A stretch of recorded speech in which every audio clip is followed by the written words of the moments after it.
Over the last 6 years, I've been managing over hundreds of thousands in Facebook ad spend, and I've been learning a lot of very important lessons through doing that. So in this video, I'm going to discuss my 7 most important principles for having effective media buying for Facebook ads in 2024. So all of these 7 principles I've put in the order that I think is the most important, but it still isn't the order that you would set something up. So the number 1 is actually not that obvious, and this is what I found often is the most important thing, but very often I see marketers and entrepreneurs forget this, even though it's very, very important. So choosing which products to market is the number 1 thing, and it's super important if you want to have a successful campaign, but it's often forgotten about. So one example I like to illustrate is imagine your Facebook ad account as a store. And that store is going to have a storefront, and there it's going to be a window. And you're going to have to choose which products to actually place in that window to attract customers and make them come into your store. But very often I see advertisers actually place all of their products and many of their products in their ad account, and they spend some budget on all of them, even though only some of them is actually bringing in the majority of the sales and the majority of the profitable results. So when you set up your campaign, make sure you spend a lot of time actually evaluating which product you should focus on, or which service you should focus on. So usually it's 2 things you need to evaluate when you make this decision. So oftentimes it's actually just based on which product is the easiest to market. And very often that's going to be your best seller or one of your best sellers. But the other thing you need to take into the equation is what is the margin on that product? Because if you have a product that is very easy to market and it's easy to get customers into your store, if the margin on that product is really bad, then you might be better off actually advertising another product that is maybe a bit harder to sell, but the ones you sell, you actually make a bigger profit on. So to make a proper decision regarding this, you actually need to know what's the CPA, the cost per acquisition on these different products, so that you can see if it makes more sense to go with the higher margin product, or if you should go with your easier to market product. And now if you're thinking, well, how do I sell all my other products? You should have a proper backend setup where you can scale horizontally. So when you draw in new customers into your store or into your business with your hero products, after that is when you upsell them and cross-sell them into your other categories and products. So make sure you have a proper backend setup and make sure you use other channels, not just paid ads, to sell your products and scale horizontally. Now, the second most important principle for having a successful Facebook ads campaign is actually crafting a really compelling and good offer. Now, there's many ways you can craft a compelling offer, and some examples could be buy X, get Y free. Anytime you use the word free in an offer, a lot of people are going to take you up on that. But it could also just be a percentage of whatever you're selling. You can give a discount. You can have a buy one, get one. That's a really good offer. And for e-commerce, this is usually like the general type of offers people run. But if you're selling services or something else, you could also be very creative with how you craft and set up your offer. But just make sure that you spend a lot of time figuring out which offer to go with. And you can always test this. One of the absolute biggest levers that you can pull in optimizing your results is actually just switching out your offer.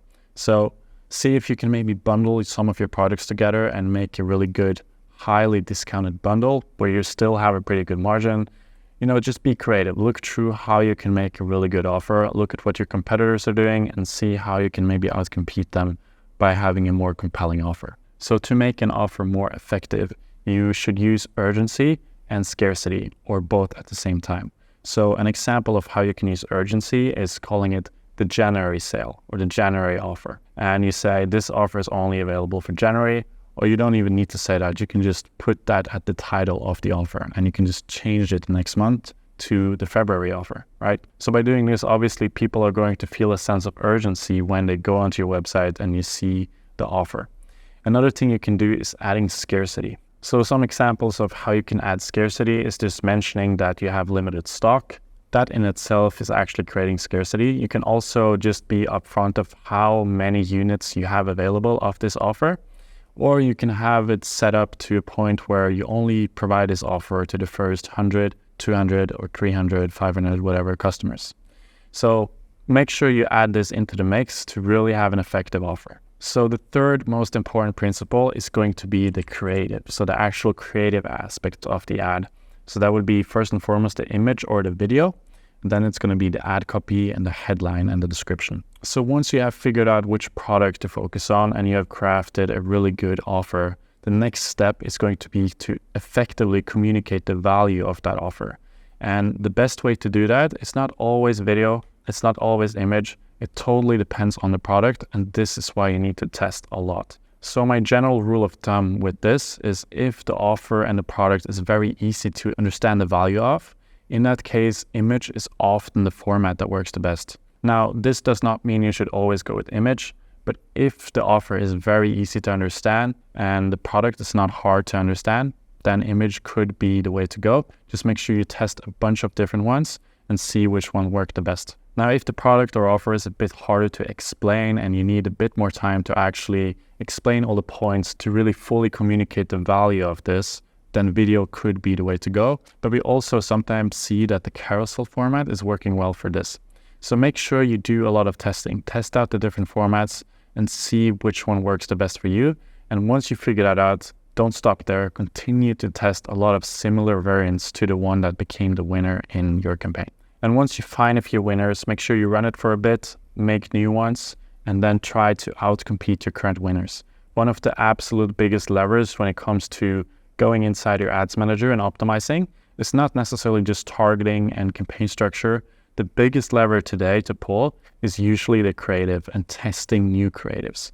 So number one is the video or image. That's the biggest lever you can pull. After that, you should test different hooks in the primary text and different headlines. But if you don't have a lot of time and you need to really, focus on one thing at a time, always start with the image and the video. That is the biggest lever to pull when it comes to creative testing. So principle number 4 is having proper campaign structure and optimal targeting setup. Now, this is maybe something that a lot of people overthink and overdo. A lot of advertisers that I speak with, they really put a lot of time, effort, and resources into figuring out the campaign structure and the targeting. But the thing is today, Meta Ads is so smart and the algorithm is so smart that if you just give it enough data, this is not the most difficult part.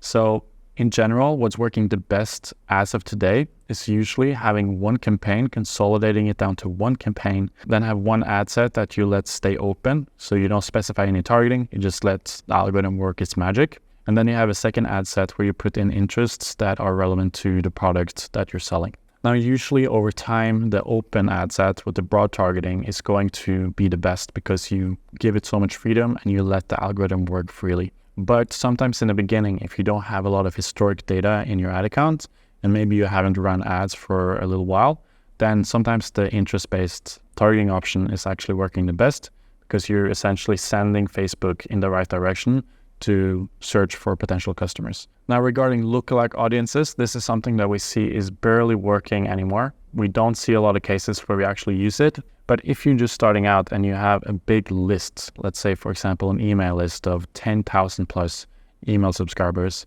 then I would advise you to actually upload it into Facebook Ads Manager and have a look at testing a lookalike audience.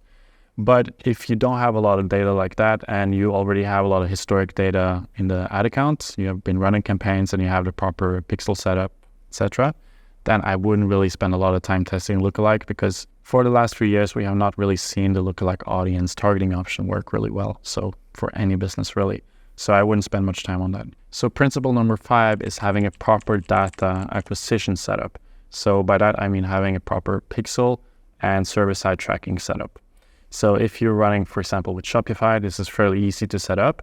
But I have been seeing cases where people have using a custom theme. And for some reason, the native integration between Shopify and Meta is not working properly. And the tracking has been way off.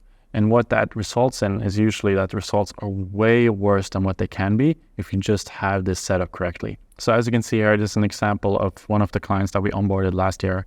And the first thing we found was that their pixel setup was not set up correctly because they have switched from one Shopify theme to another. So as soon as we change that, you can see the results immediately spiking. And that's just to illustrate how important it is to have this set up correctly from day one.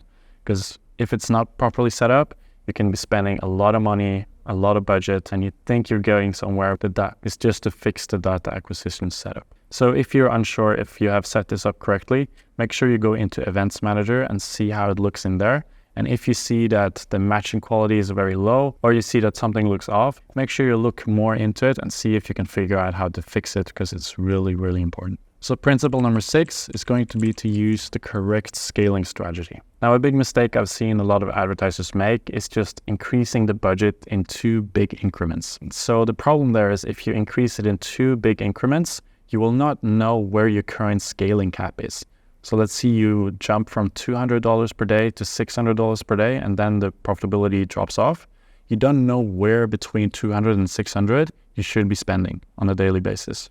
So by using an automatic scaling rule, which I have been explaining in another video on my channel, you can click right here and see it, or I'll link in the description below. I teach you how to set up scaling method with an automatic rule that increases your budget by a certain percentage every day, as long as you're within a certain profitability metric. So that could either be a certain ROAS number or a certain cost per results number. Now, by doing it this way, you will obviously scale a bit slower, but at least you'll find where your scaling cap is.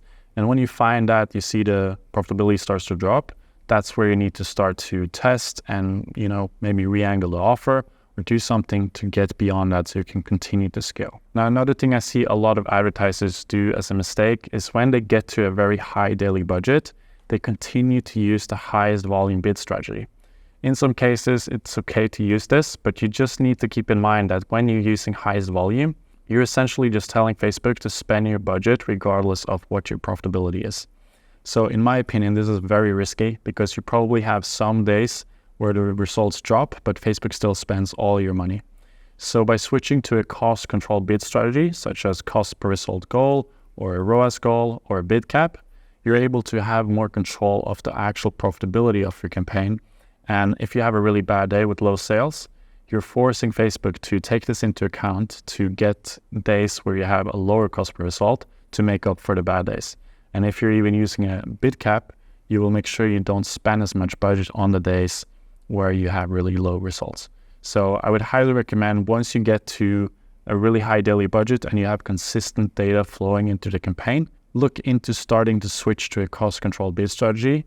And I'll explain this more in the other video that I link in the description. So making sure you have a look at that if you're currently at a level where you're spending a lot of money every day on Facebook ads. So principle number 7 is going to be focusing on conversion rate optimization and optimizing your average order value, as well as having a proper backend setup. So this is the point where people actually look at your ad, they're interested, they click on and they land on your website. At that point, that's where it's really important to make sure you have a proper conversion rate optimization setup to make sure you don't lose out on a lot of potential customers, because you already made them come onto your website. So now you just want to make sure you sell them and get them into your customer database. So I've also made a lot of videos on this. I'm also going to link that in the description below. We have one case study where we really improved one of our clients' conversion rates by a lot. And I'll take you through all the things we did. So you can just click here and watch that. I'll also leave the link to that video in the description. But the main points here is minimizing the friction. So both the obvious and the visible friction, but also the invisible psychological friction that occurs when somebody lands on your website. So the obvious one, the visible one, is going to be more technical aspects, like how quickly do your landing page load. If you have just a few seconds more than necessary, you're going to have a way higher drop-off rate, and you're going to lose out on a lot of the people that clicked on your ad because they're not even going to land on your page properly. Now, the other thing that's obvious is where you place your add to cart button, how you have your page structures and stuff like that. But on the other side of this, you also have the not so obvious friction that appears psychologically every time somebody lands on a new website or a new landing page. And that is this a scam? Can I trust this? Is this going to solve the problem that I have that they claim they can? So to do this, have a lot of reviews. Make sure you include a lot of conversion rate optimization aspects that takes care of these kind of concerns, and add as much credibility to your page as you possibly can. So if you have testimonials, or if you have been featured in any public magazines or newspapers, make sure you include this kind of stuff on your landing page to build as much credibility as absolutely possible, so you don't lose out on sales. And the last part is going to be having a proper backend setup. So once you actually convert customers, you don't want to stop there. You want to make sure that you still cross-sell them or upsell them if you have more products, or if it could be relevant to upsell them into the same product if they can buy more units. So make sure you have this set up so that you can increase your average order value, but also increase the lifetime value of each customer that you get. Because if you have customers coming back to you, either through email marketing, if you get them onto your list, or SMS marketing, or even through your organic social pages, by doing that, you will have more sales coming in, helping you staying profitable even during the months where your sales might be lower from the paid ads channels. And this is going to be absolutely essential if you want to keep your business profitable and afloat long term, and you want to build an actual brand that's going to be sustainable for many years to come. So I hope you found this video valuable. Make sure you click the links to the other videos that I mentioned in the description below. And if you want to potentially work with me and my team, we currently have a few slots open. So you can click the link to book a strategy call with me in the description. And I'm going to give you a free strategy call where I look through your marketing setup and give you practical and valuable advice. And if I see that we could potentially start a partnership, then I will also offer you a free marketing audit where I go through your ad account and your ads and give you even more advice that you can use for yourself. And if you see that potential partnership would make sense, then I'm going to give you an offer as well. So make sure you click the link in the description below and subscribe, like the video. And as always, I look forward to seeing you in the next video.